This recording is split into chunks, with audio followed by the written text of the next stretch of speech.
This is Joe Wong. Welcome to the Trap Set.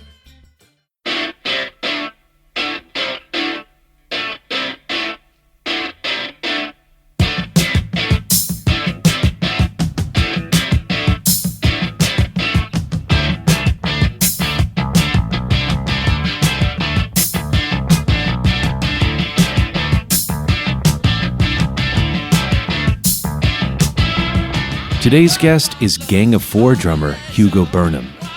Formed in 1976 in Leeds, Gang of Four was one of the most innovative and influential bands to emerge in the wake of punk rock. Next month, Matador Records will release a Gang of Four box set, exhaustively chronicling the band's output from 1977 to 1981. Hugo spoke to me from his home in Massachusetts.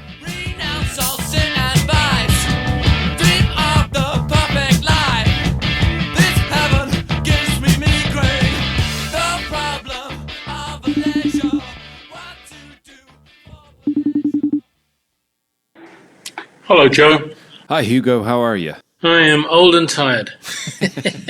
What have you been up to today? We started with a Gang of Four business creative call this morning at 9, which went on for a couple of hours because we're getting ready for the slightly delayed launch and release of our box set, Gang of Four 77 to 81, which was originally going to be out for December, but you know, in COVID world, lots of things get delayed. It's being manufactured in Eastern Europe, so complications. It was John and I. It was a little bit early in the morning for Dave, so our manager Richard caught him up later in the day. Are you in Massachusetts these days? I am indeed. I'm in a town called Gloucester, which is northeast of Boston. It's up right on the coast. It's an island, actually, well, a cape. Do you remember the movie The Perfect Storm? Which one is that? That's the one with George Clooney and Mark Wahlberg when they're the fishermen that go down in that storm. I did not see that one. I saw the Ice Storm by Ang Lee, but not the Perfect Storm. Yeah. Perfect Storm was based on a true story about one of the boats from Gloucester. Gloucester's probably the oldest official fishing port in the United States. Fishing was everything, a large part of what this town was built upon. Yeah, I live up here. I teach at a college, at Endicott College, which is about 15 miles down the coast from here in a town called Beverly. After teaching in Boston for 16 years. And boy, the commute is a lot better now. What do you teach? I started teaching in 2000. I taught at essentially an applied art school. The biggest major they had was music industry, music production, TV and radio, that sort of thing. And I taught a class called Survey of the Music Industry, which an old friend of mine, an Englishman who used to manage Squeeze, I ran into him when I moved back here to Boston at the end of the 90s. And he had started teaching, which amazed me. And I said, Christ, if you can teach, I can. He said, yeah, you should come and do it. So I did. I started teaching. And then they discovered I had a real degree. And I ended up teaching other classes like English and critical thinking and political science and all that sort of thing. But always taught something to do with the music industry for the music and creative students there. It was a good little school. It was really good. The college I teach at now, I've taught a number of things there since 2008, part-time. And I'm now a full-time, I run the internship program for all the visual and performing arts school here at the college. That's great. So it is. It's a very active and successful internship program. So they get something for their huge tuition bill after 4 years. You mentioned that you taught critical thinking. I think we could use more critical thinking classes in this country. There's a lot of things we could use. I taught a class, one of my biggest classes was called Freshman Seminar, which basically I just used to call Growing Up 101. Everything from, it was half academic and half life skills. How to think, how to write, how to read, how to research, but then how to manage stress, money, sex, drugs, and rock and roll. Sex, drugs, and critical thought. There you go. Sex, drugs, and critical thinking. It's all our brains and bodies need. Speaking of growing up, where did you grow up? I was born in London and essentially grew up in what are called the home counties. The counties immediately surrounding London. Mostly grew up in Kent and the southeast of England, sort of country town. My dad, his career, he was in the fashion industry, in the fashion business.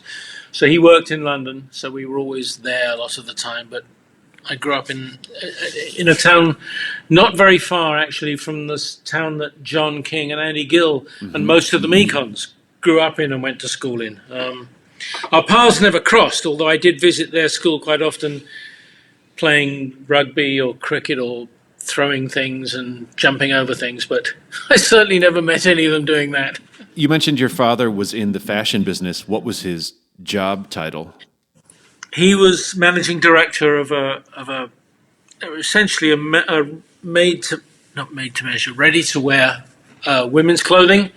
His partner was the designer, and they sold, it was all quite sort of high-end. They had shops within shops, as it were, in places like Harrods and Harvey Nichols and all the big stores in New York City and things. So, yeah, that's what he did. Were either of your parents musical people?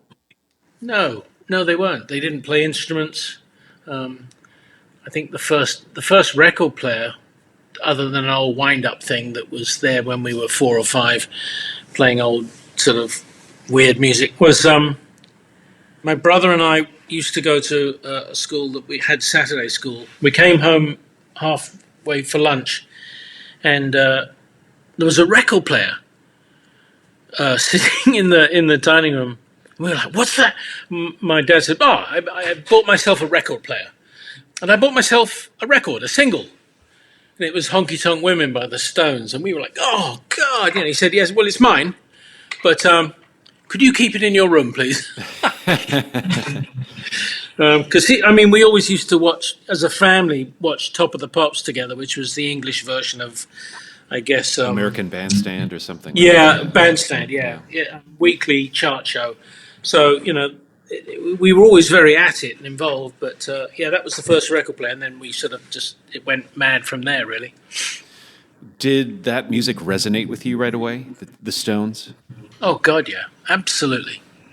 The Stones, The Who, The Beatles, Creedence Clearwater Revival, which was the first band I ever saw live, with my dad and my brother, 1971 at the Royal Albert Hall.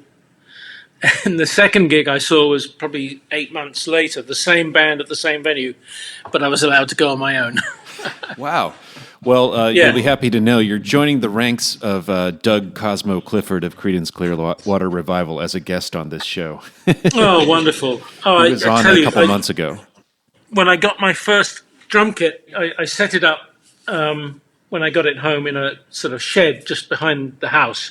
I didn't have a drum stool, so I sat on an old sort of clay chimney stack, which was about the right height. And I got the record player, and I wired up some extra speakers to it. And I just used to sit there and learn to play along with the first 2 Creedence albums were the main things I played along to. Keep on Chugling, stuff like that, just banging out a beat. Susie Q is a great first beat to learn, I think. Oh, God, yeah. Those first 2 records are great. So, yeah, I actually met Doug once when in Los Angeles, when I was in the business. I went to the Rock and Roll Hall of Fame dinner where Creedence were being inducted. I was like so thrilled and so excited. And then there was that whole kerfuffle they were there on stage, and then Fogerty wouldn't let Doug and Stu play with him. Fuck. And I realized what was going on. It's like, it was torturing me inside. I thought, fuck this. So I sort of stormed out, which nobody noticed, of course. But it was, I went to the bar, and the 2 of them were there at the bar. And I went over and I introduced myself, and I said, "You were the first man I ever saw live, and yours was one of the first drumstick I ever got thrown at me from the stage." And I bought them a drink, and I said it was appalling. Oh. quite a moment. It's kind of antithetical to the concept of a band, right? Oh, it spoiled Fogerty for me. Because I love him. I loved his voice. I love his writing. I mean, what a everything. great songwriter. Yeah, he's incredible. Fantastic. I nearly met him when I was working for Island Records doing A&R. I was in LA at a rehearsal and recording studio somewhere in the valley when I was working with Peter Himmelman. I went outside to the car just to get something, and then right next to my car was this ratty old Volvo estate wagon, and this guy in a check shirt just, getting something out of it, and I was like, fuck me, that's John Fogerty. And I just thought, no, I'm in A&R. I've got to be cool. I can't be a fanboy. What an idiot. I should have been a fanboy, but I wasn't. Yeah, isn't that what an A&R person is a glorified fanboy? Yeah, we sort of nodded at each other across the roof of the car, but I was so wanting to talk to him. Well, so when did you get your first drum set? I was probably 13 or 14. And had you played another instrument before then?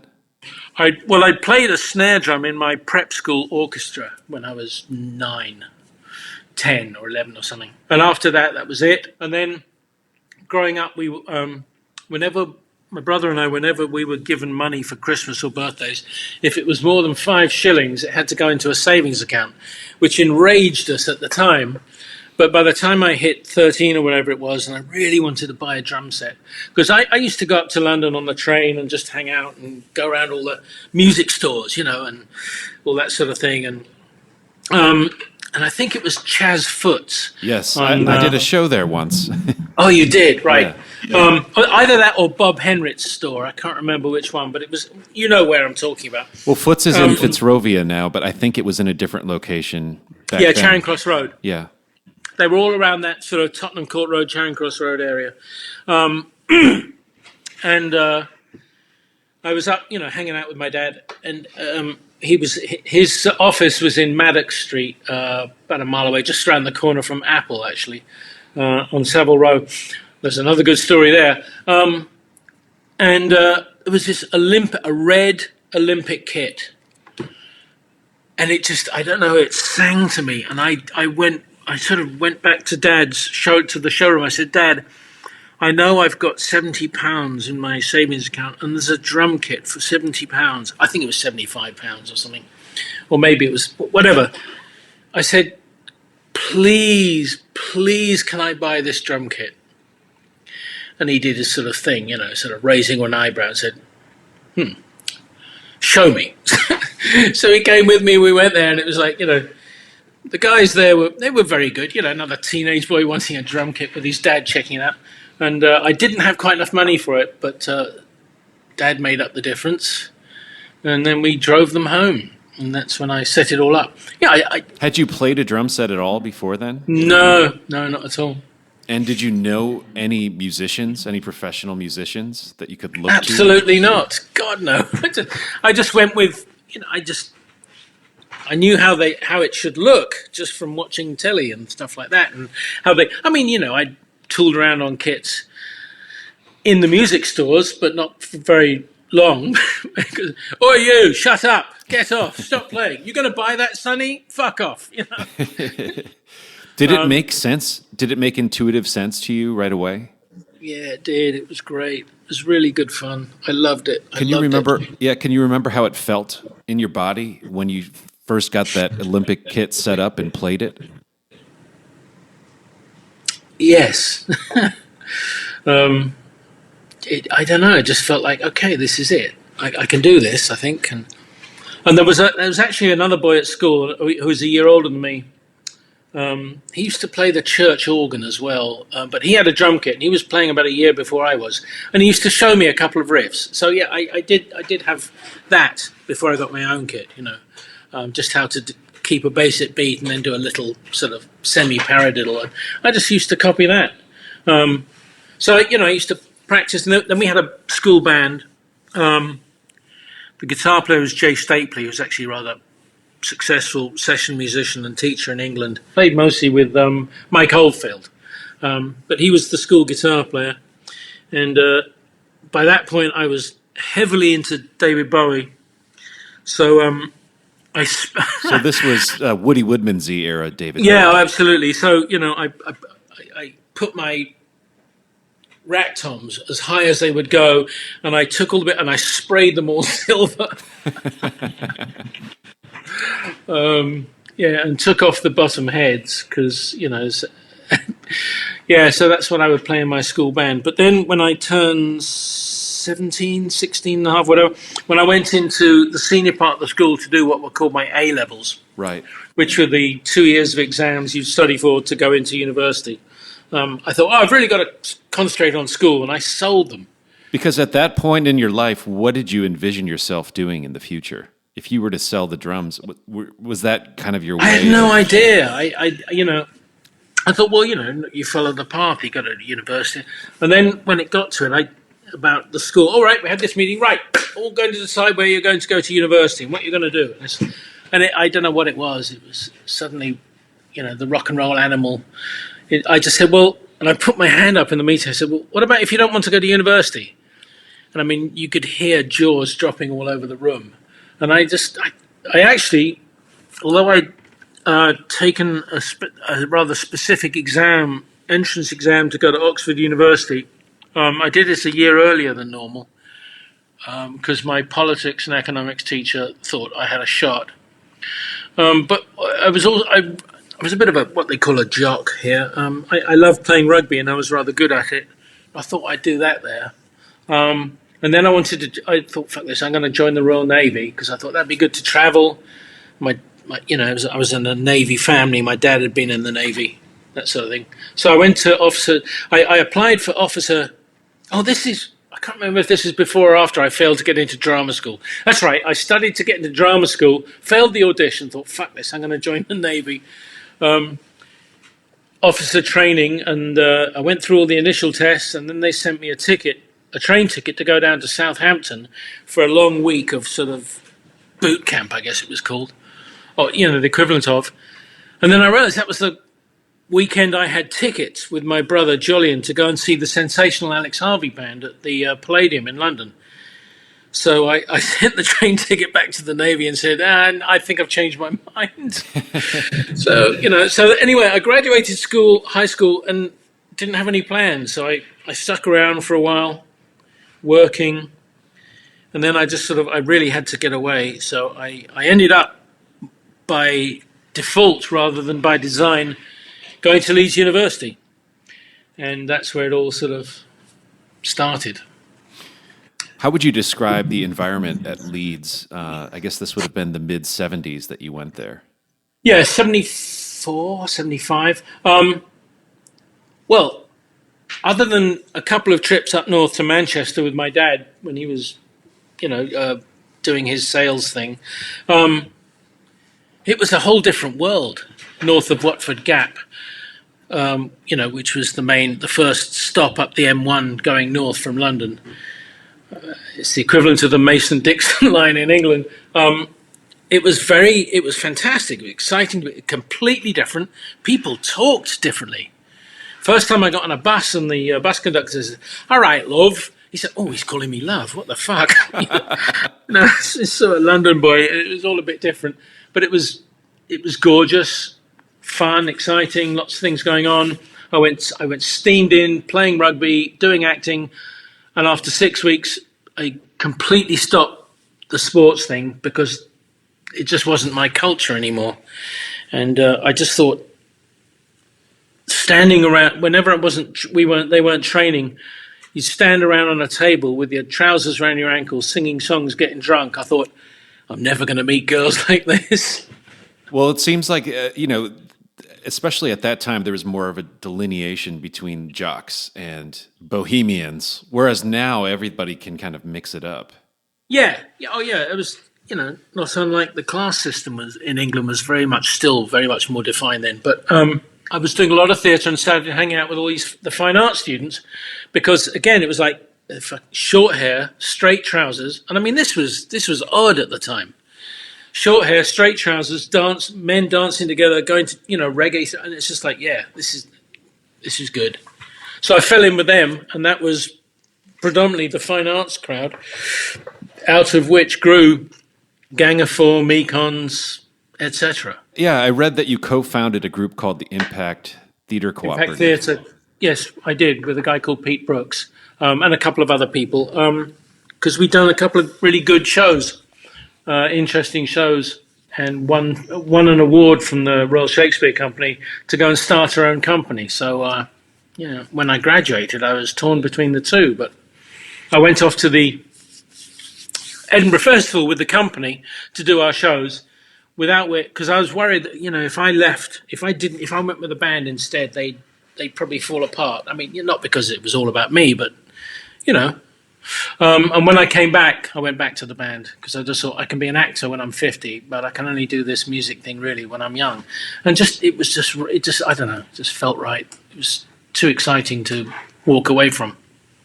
And here you are doing the music thing years later. Yeah. I mean, Gang of Four all that time, and a couple of years playing after that. Some not very exciting session work. Just about a year with a band with Rob Dean from Japan, and a couple of other guys, Roger Mason from Gary Newman's band, and then I went into management, and I managed Shriekback, which was the band that Dave Allen had founded after he left Gang of Four. Managed them for a while, and went into partnership with my brother Jolyon, who was managing Julian Cope, and Neil Arthur from Blancmange. And that eventually, I was going back and forward to New York a lot because Shriekback was signed to Island Records in New York. I just moved there because I was tired of London, and ended up doing A&R instead of management. And that's what I spent the next 9 odd years doing for 3-4 different labels. Well, I definitely want to talk about that, but let's get back to Gang of Four. And Okay. the last you mentioned your drumming, you had sold your drum kit and you went and took your A-levels. When did drumming come back into your life? With Gang of Four, basically. So you hadn't been playing it in the intervening years? Nope, not at all. Then I met up with these guys, and John Azua. They had some sort of performance with a couple of other people, which was more of a sort of art school thing, but it felt like a band. And I said, well, I drum, because the guy that was, I think, played with them that night, a guy called Speedy, I think his name was, but he wasn't really serious about it or anything. And I said, I'm a drummer. I said, well, let's see what you like then. But and then the first time we played together was in Andrew's basement flat. We had about 3 song ideas, and we just did it. I don't know, we sort of gelled, and when we started rehearsing, and we had a different bass player when we very first started, and I used to, on the floor tom with a black marker, used to write out all the the songs, how they used to go, so I wouldn't forget. And then we did our first show in the basement underneath at the Corn Exchange downtown in Leeds, and which was something else, full of art students, people who sort of punk thing, and a bunch of National Front skinheads who weren't quite sure whether they're there, but so it was all a bit fraught. But everything was very fraught back then. I mean, it's a really rotten time in England. Everything was going to pot. There was a lot of distrust, distaste, unemployment, rampant racism. Leading up to Thatcher becoming the Prime Minister. I mean, the National Front, British National Party, were running candidates in the elections and things like that. So, yeah, it was a very fraught time. So gigs were always... there was always an element back then of taking your life into your hands, because a lot of that sort of National Front, British National Party sort of skinhead types, they weren't sure what punk rock was about, whether it was about them or against them, and a lot of people, and I sort of looked and dressed like a skinhead, so that was even more confusing for them.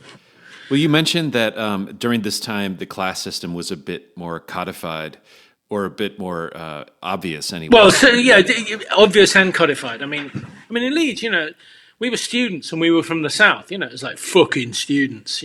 We'd get quite a lot more jip from the cops than had we been locals. Was the audience at the gigs made up of mostly students, or was it a mix of people from all over?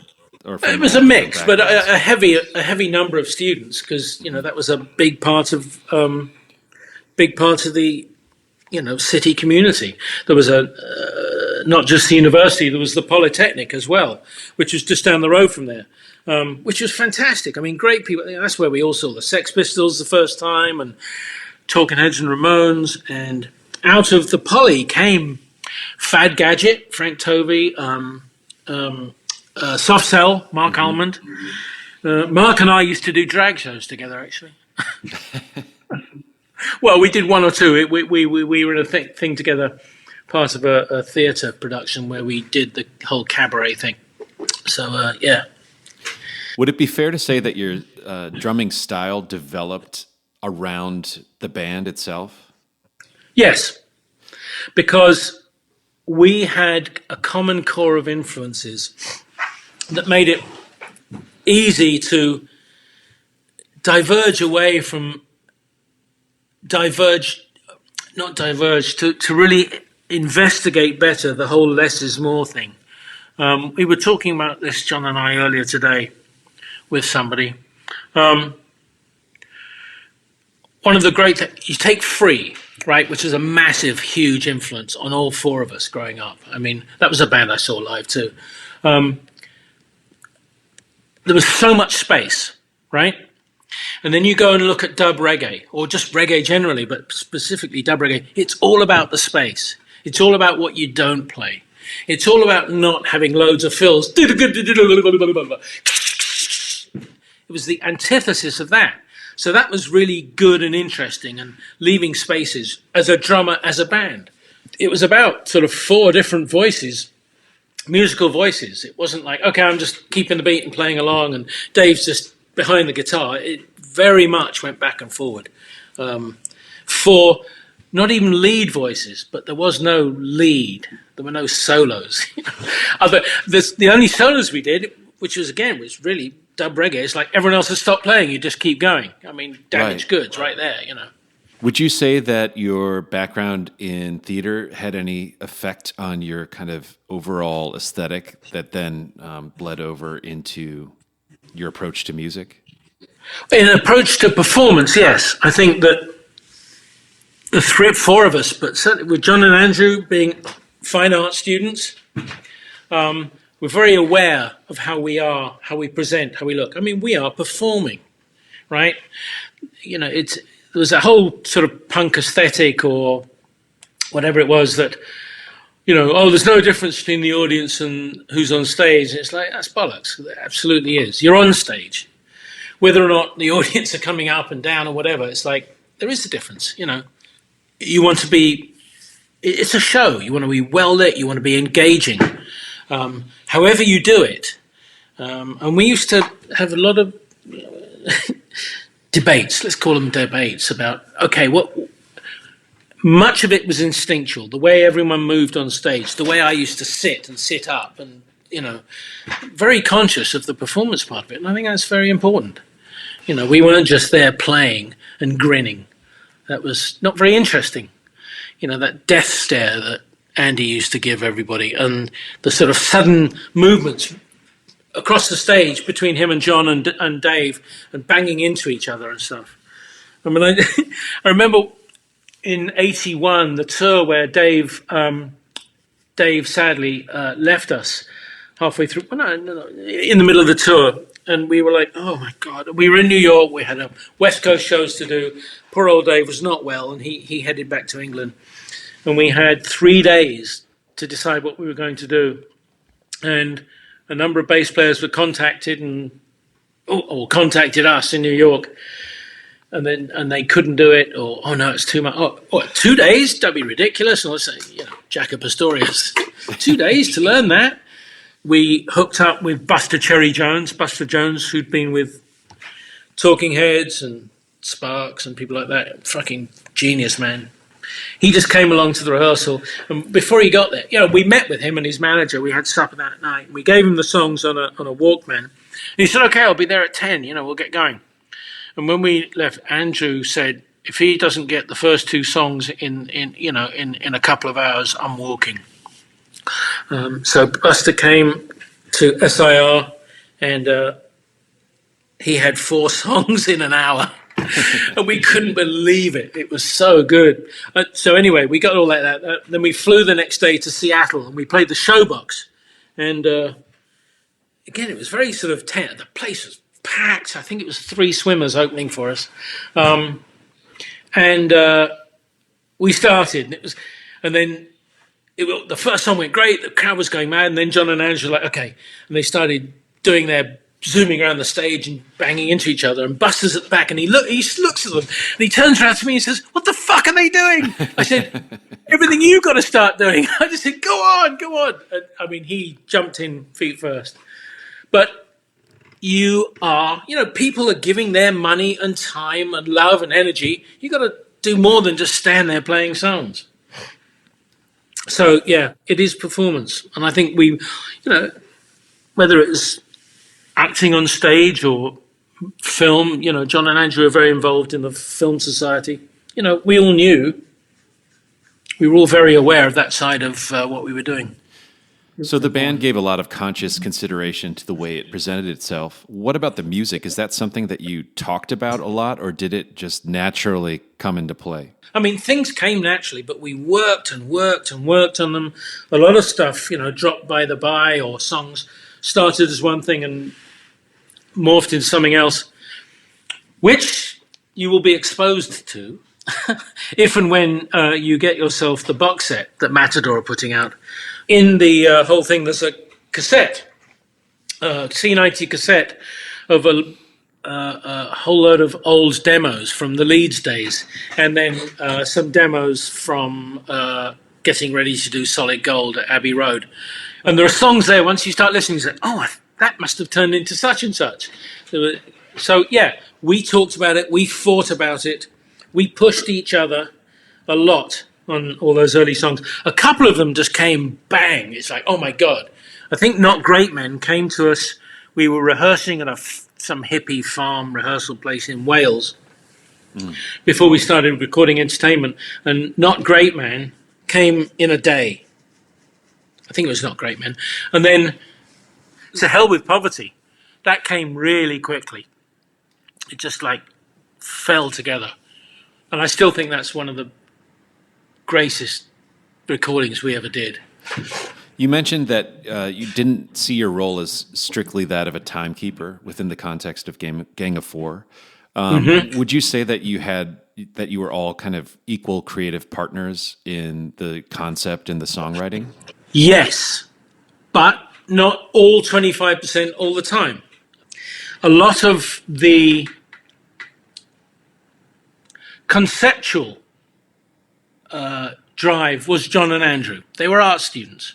They'd known each other since they were 14. Absolutely. But it's not like they'd bring in a song and then, okay, Dave, Hugo, here's how it goes. That's not how those first 2 albums came together at all. I think it went further that way by the time we got to the 3rd album after David left, to Songs of the Free, and then after that I was gone. John was the lyricist. If Andrew is singing a line, whether it's his own line, the lead line, or a backup or a sideline, those were Andrew's lyrics. But the lyricist was John. But we shared credit for everything because that's what we meant to each other and what was important to us.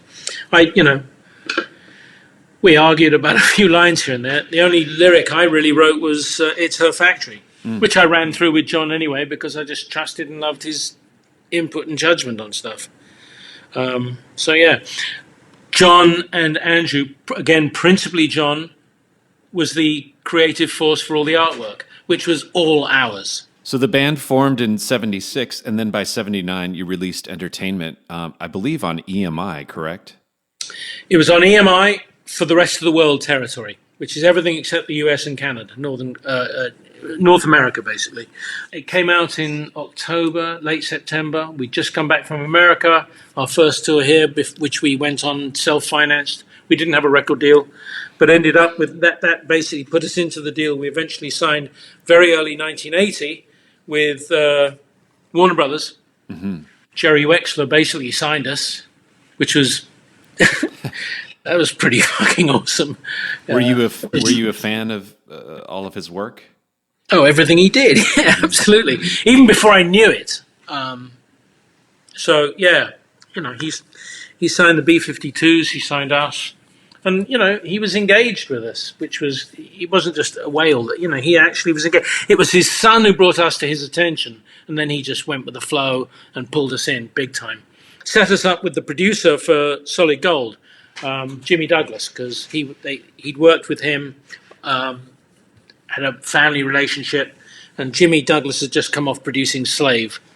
So we wanted that whole heavy funk thing, and Jerry loved him, so that was good enough for us. What do you remember about recording Entertainment? It was torture. I had terrible red light fever. Was this your first time in a recording studio? No, not at all. We'd done our initial EP, the Damaged Goods EP, up at Cargo Studios in Rochdale, just outside Manchester. Little independent 16-track, cool, fun, fantastic. We'd also set up our own sort of demo studio in Leeds. At the same time, we were building our PA system and all that sort of thing. But then, I think, and when we were doing demos, talking to people like Polygram and CBS and all these, we spent a day in quite a few of their studios. We'd been in the BBC studios doing a John Peel session, that sort of thing. But the first time we went to the Workhouse, which was where we did Entertainment, we actually went there in the March of that year, or maybe February, to record the first single for EMI, At Home He's a Tourist. And it was a cool studio. We went there because that's where Ian Jury had done New Boots and Panties. And it was owned by Manfred Mann. It was in South London on the Old Kent Road. And the control room, which was quite small, was upstairs. And way downstairs, there was a big window, and downstairs was the actual studio. I was very nervous because the way we did it was Dave and I would be down, laying down the backing track, and he'd be upstairs playing along, and John singing from the control room. And it was very tense. I was not terribly confident. And that sort of, not quite right, do it again. It's like, fuck me. I didn't enjoy it a lot. And then by the time Dave and I had finished all that and got up into the control room, there was just no room. It was a tight room. Our manager, Rob, was very involved in the sort of production of it with John and Andrew, who'd take, I used to facetiously say by the time Dave and I got to the control room, all the good seats had been taken and ferociously guarded, I'll add.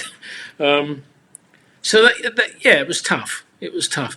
I loved recording Solid Gold. We were in Abbey Road in Studio 2, the Beatles studio. Which is also, I believe, a studio with the control room up. But you didn't feel you were being looked down upon. Plus, having Jimmy Douglas there, it was like having an older brother referee or a sort of uncle figure refereeing. So you weren't feeling like you were being directed so much by your bandmates. So that was much easier. Plus, by that time I was much more confident about my abilities in the studio. I knew what I was doing. Are you generally relatively self-critical when it comes to your drumming? Yeah, I'm a terrible drummer, really. I never really had drum lessons or learned rudiments and things like that. I mean, I know how to do a paradiddle. Not very well, or not for very long, but because I never really did that. I never really practiced like that. When I first left Gang of Four and was asked to do some sessions, a couple of them went well, but it just wasn't my bag. It wasn't my thing. And then I was in that band for a while.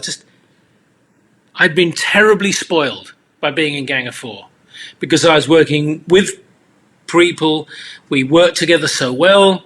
I had what I to this day believe is still one of the greatest bass players ever to work with, and we worked with each other so well.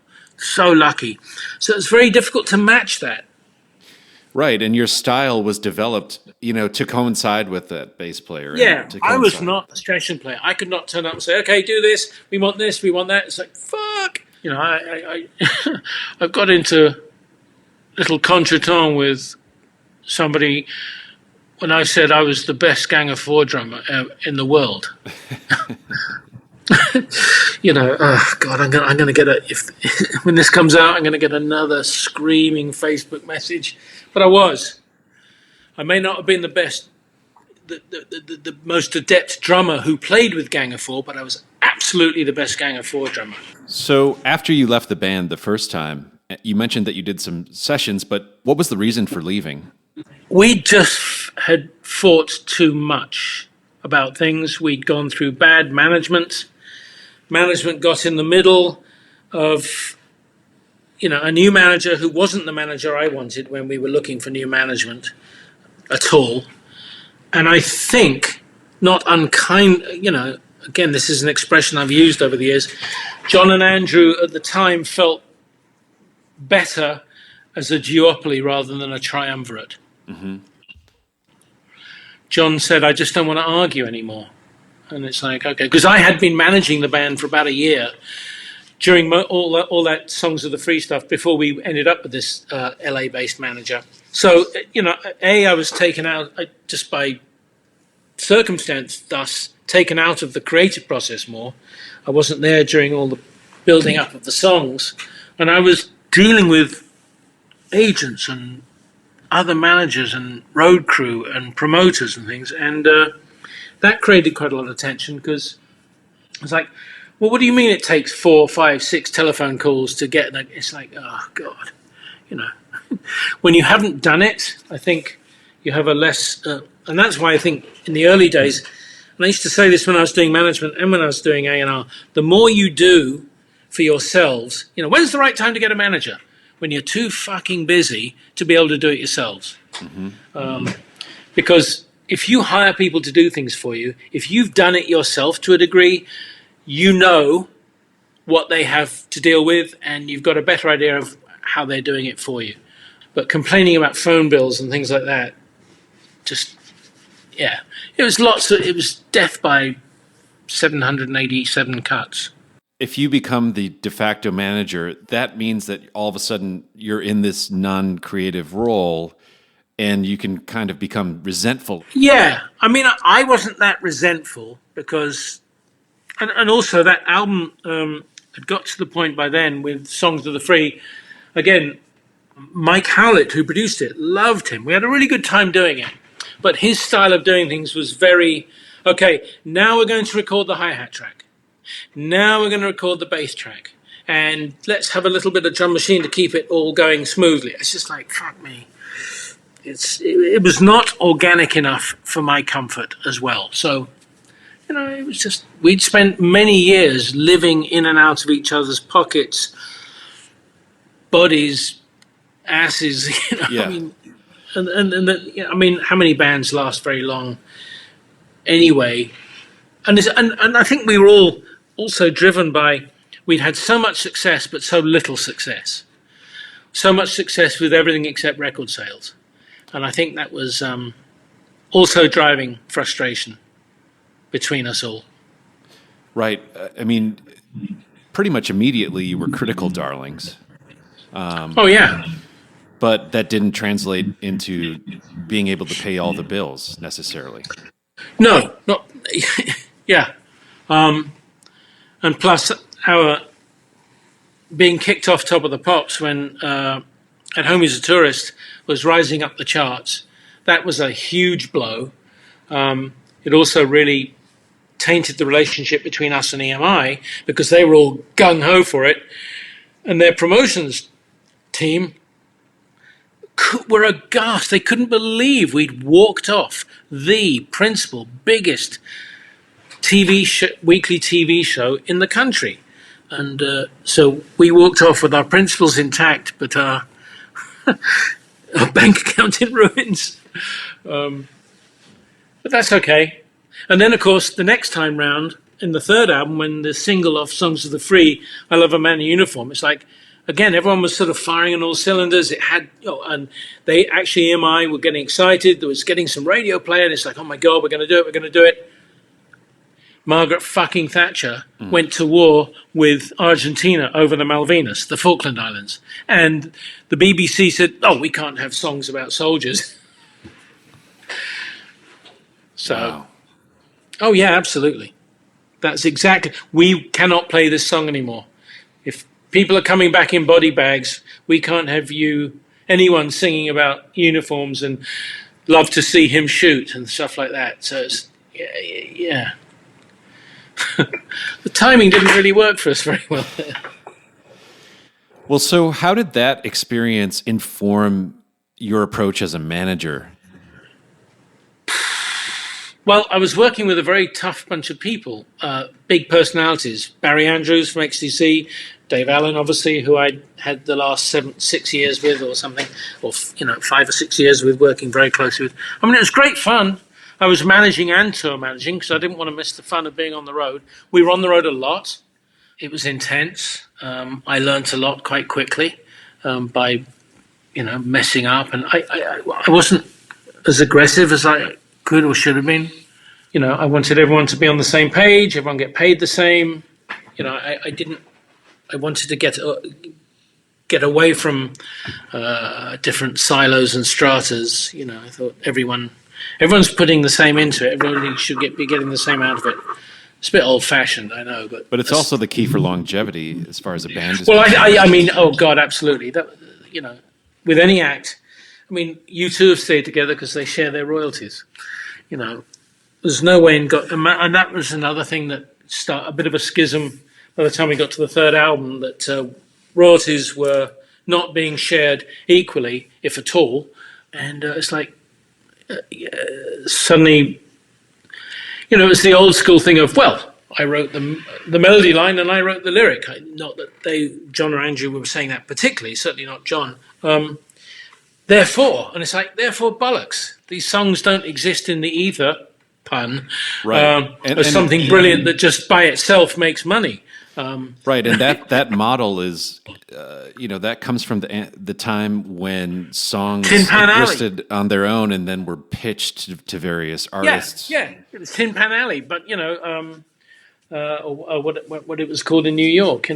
People would sit in a room, the Brill Building. The Brill Building. There you go, the Brill Building, Tin Pan Alley in London, and then the publishers would push songs to A&R guys, and the artists would record them. The Beatles they really put pay to that.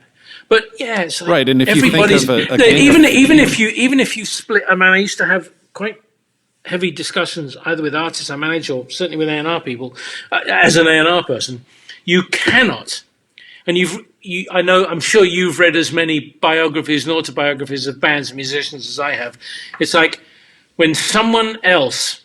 When you're out there, you've been working together for years, and suddenly the money starts to pour in, and it's like, whoa, look at this! I got 25 grand, and your guitar player comes in, yeah, I got 250 grand. It's like, what the fuck? I was speaking to about this with Colin Blunstone and Rod Argent from the Zombies, and Colin tells a story about riding to the studio on his bicycle, and Rod pulls up in a Rolls Royce. Of course, so London, a roller. Well, the other thing is, the other thing that's so reductive about the old way of divvying up publishing royalties is, with a band like Gang of Four, the drum beats are integral to the composition in a way that the vocals are. They're inseparable. It's not as though you could just pass off the sheet music to some other band and it would sound anywhere near the same. Yeah, I mean, that's the core of the argument, whether it's... and all the work that goes into it. It's the tone and the style and the personality and the public image. That's what people are buying. They're not just buying they're not just buying song sheets to sit around the piano at home of a Saturday night with the family to sing. I remember a couple of years after, there was a particular song that absolutely, Dave and I, when we were waiting in a studio, we just started this riff together and came up with this fantastic backing track. And that later on, there was no melody or anything, just some vocals and some guitar noise over it. And it was only years later I discovered that wasn't shared. The writing credit was with one person on that.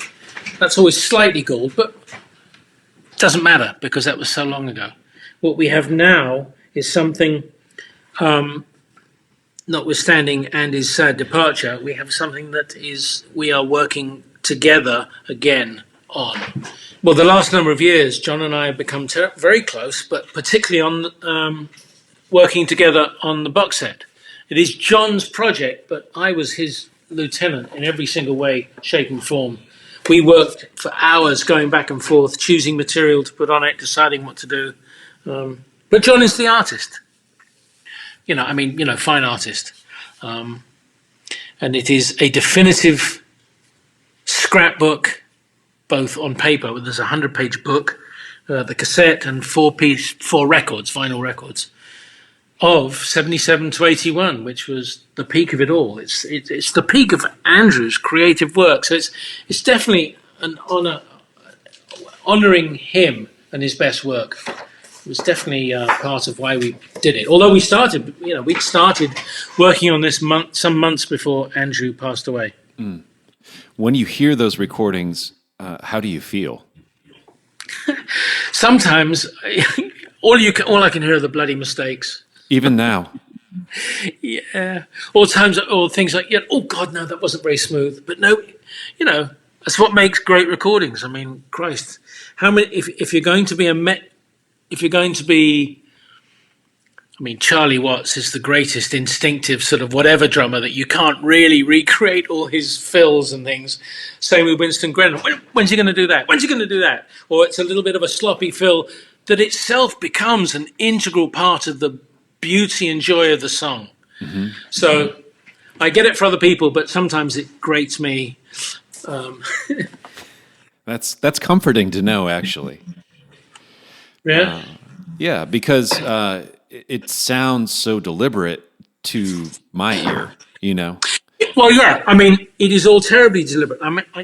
I am a deliberate drummer. I count things off in my head, all the sections of the song. I know, in a build-up of a song towards the end of it, for each bar of whether it's 4 or a section of 8, I know how many times I'm hitting the cymbal, which cymbals I'm going to hit. It's deliberate. It's not mechanical, but it's deliberate. And because I worked on those builds for years on the road and things like that. So when we got back together in 2005, the summer of 2004, I was having sleep sweats because I didn't think I could do it, because I hadn't played for years. And it took a lot of time practicing on my own in a rehearsal studio, playing along to the records. And the first 10 days, half the time was playing drums, the other half was backed up into a corner crying because I didn't think I could do it. It's like, fuck me, we were never this fast, were we? But then the muscle memory started coming back, and it was muscle memory of how things went. And that's what made it work. It was great. Did you argue the second time around too? Did that muscle memory come back, that dynamic, or was it different? No, we didn't argue. It sort of fell apart a bit after a year, which largely was driven by not good management, divisive management. But when we were on stage together, it was, I think, magnificent is definitely an understatement. I've never really been nervous on stage, except for that very first show in 2005. We started doing a tour of England, and we started with a so-called secret show at this weird pub down in South London on the Old Kent Road. And it's like the venue. I think it was like 175 people, sort of pub venue thing. It's like an old punk rock club thing.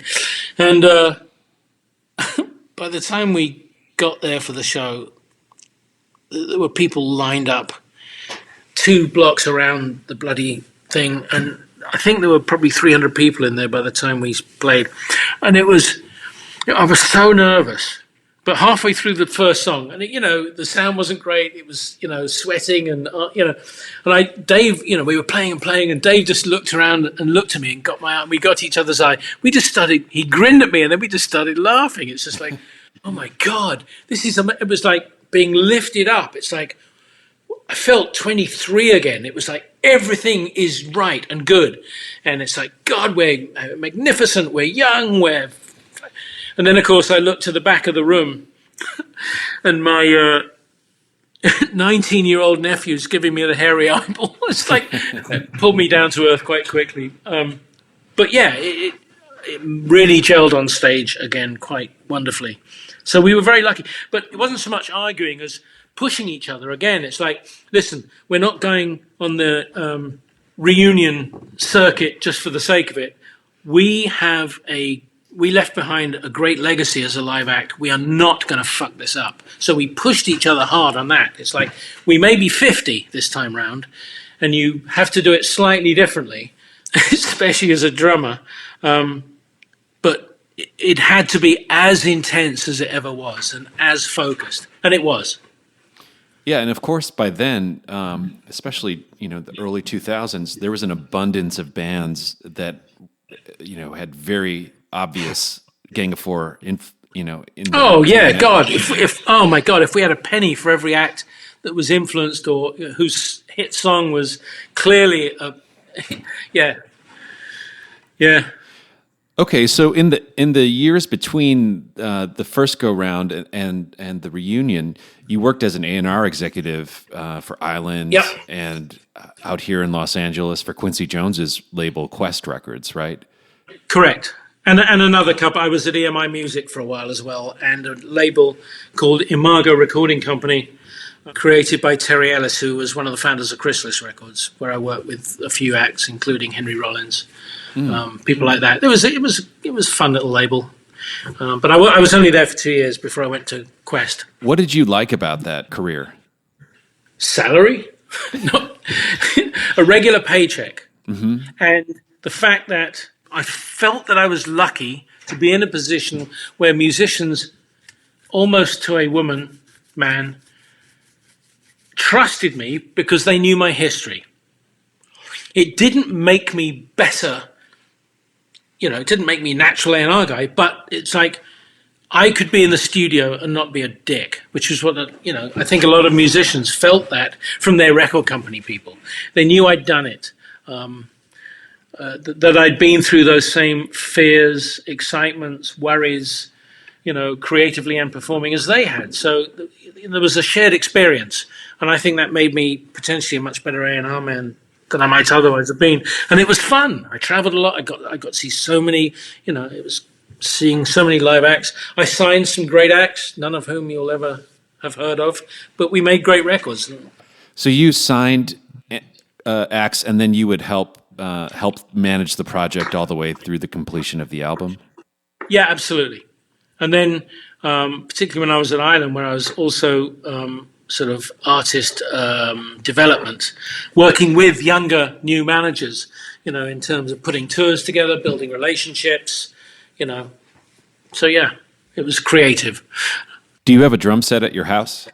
Right behind me, I have my COVID kit, which is a Roland V drum kit, because my real kit, one of my, I've got two kits plus in the shed at the bottom of our garden, all in their cases. But my kit, my black and red striped kit that I had custom made by Premier back in 1979, that is actually set up and has been for a couple of years in the recording studio at school, at the college I teach at. So I teach in the VPAC, Visual and Performing Arts Centre, and there's a recording studio and a rehearsal studio, and I keep it up in the recording studio because I go in every so often and just play, just because it's good. And so that's where my full kit is, and I haven't seen it for a while, obviously, because I haven't been able to play on campus. But I got this Roland thing here, which is, I don't play it as often as I should. We started doing things, the beginning of the year, I thought, well, maybe, we might go out again with this box set, but then everything went to shit, So we want to play again next year, which of course opens up the obvious, well, what about a guitar player? Yeah, but we want to play again next year. Well, Hugo Burnham, it's been an honor to speak with you. Thank you so much for being on the show. It's been a delight to speak with you. Thank you for being so patient and listening to me rant and rave and share my memories. It's been a lot of fun, and thank you.